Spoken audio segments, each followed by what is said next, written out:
Baju kemarin masih ya? Enggak ada beda lagi. Yang bilang nanti, oh iya punya kemarin. Biru. Oh.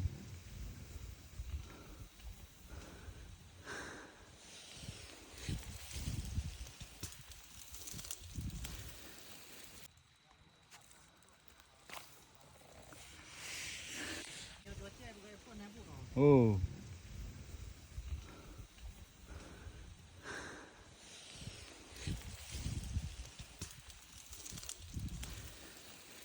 Apa?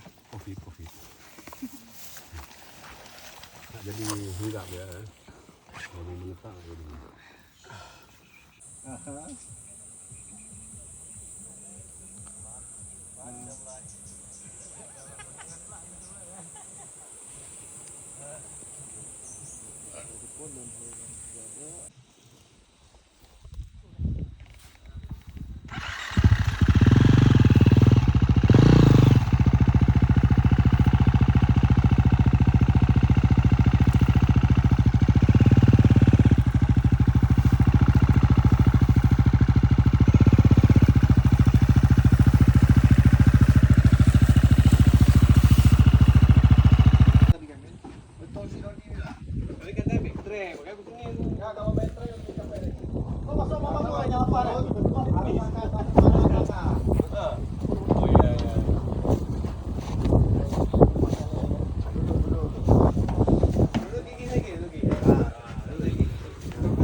Mana lagi main jauh-jauh pergi sekarang?